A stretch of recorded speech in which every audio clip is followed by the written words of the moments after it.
In 1851, in what is now known as Iraq, archaeologist and explorer Sir Austin Henry Layard discovered a library with 22,000 tablets containing what we know to be the earliest writings on Earth. The writings date back to over 6,000 years ago when the region was known as Mesopotamia, Sumer, and Babylon.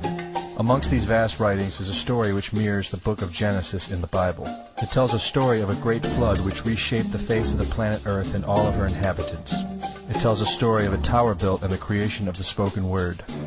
One of these scrolls includes a star map of what appears to be a sun and its planets. The writings include detailed descriptions and maps of our solar system matching what we know today and beyond. It includes a 10th planet in an orbit between Mars and Jupiter. It is written that the 10th planet Nibiru was thrust into our solar system and collided with the planet Tiamat. The remaining bulk of Tiamat over time became Eridu, the Earth as we know it, and the rest of her became the asteroid belt. In retrograde to the other 9 planets, Nibiru took orbit around our Sun in a long ecliptic or apogee. Lasting 3,600 years, it passes between Mars and Jupiter. In recent years, based on the patterns of our known solar system, astronomers have been looking for a planet with this same orbit. In search of this planet, they discovered the planet Pluto. The search continues. According to the ancient texts, this detailed information was given to them by the Anunnaki, or those who from heaven to earth came. They described the Anunnaki as a reptilian race of gods which came to the earth in fiery ships from their home planet of Nibiru, the 10th planet.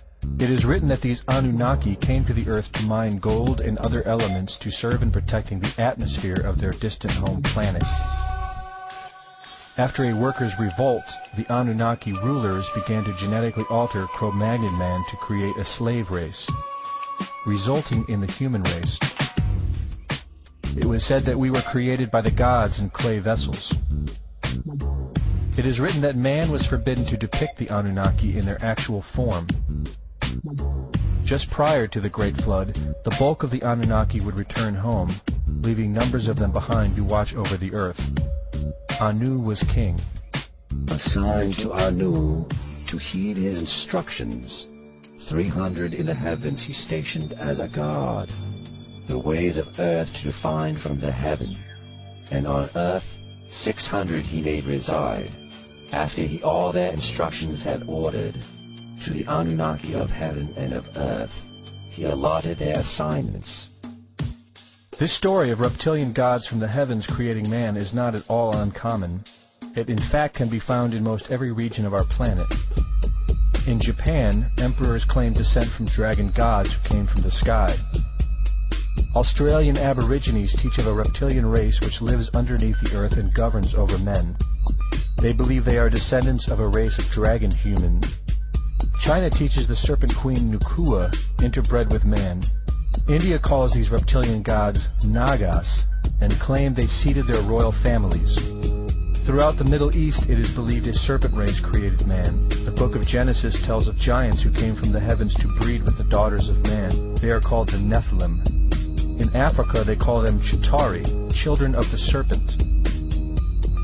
The royal kings of Africa claim descent from serpent gods who came from the sky. In South America, the Mayans teach that their ancestors were the people of the serpent. The Aztecs were said to be created by a serpent woman. In America, the Hopi Indians believe sky gods came to earth to breed with their women and refer to them as their snake brothers. The word Sioux means snakes, and Iroquois means serpents. It seems the only places you will not find this historical story is where the history has been methodically destroyed. The descendants of King Anu in Sumeria and Babylon can be traced throughout time. The pharaohs of Egypt were from the bloodlines of the Babylonian kings. The rulers of the Roman Empire can be traced to Egyptian hierarchy. All throughout Europe, the royal families can be traced back to the great Roman emperors. 34 of the presidents of the United States are directly descended from European royalty, with the remaining 8 who are only closely related to these same bloodlines. In 1934, President Franklin Roosevelt placed the Great Seal, originally created in 1782 by the Freemasons, on the dollar bill. Represented in the Great Seal is a pyramid and the all-seeing eye, known to be used by the elusive society, the Illuminati. Strung together in conspiratorial confusion are secret societies such as the Illuminati, the Freemasons, and the Bohemian Club. In 1917, National Geographic did a story on a place in Montreal, California called Bohemian Grove. The story reports a place where the world's elite, members of the Bohemian Club, retreat to in late July and conduct an ancient occult ceremony called the Cremation of Care. Every year in July, the world's leaders, media moguls, and members of the World Bank spend 2 weeks of what is known as a men-only retreat at the Grove. In the year 2000, BBC television show World of Wonder infiltrated Bohemian Grove with hidden cameras and aired the video on the BBC.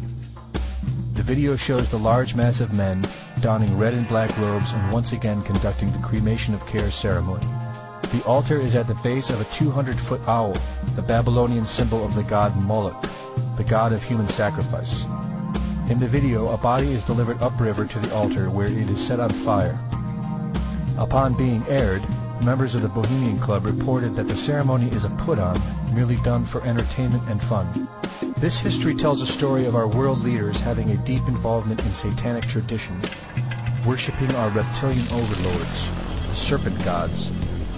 It poses the possibility that we may be and have always been enslaved by our leaders, no different than sheep or cattle. There is an endless amount of information out there which supports this, but don't take my word for it.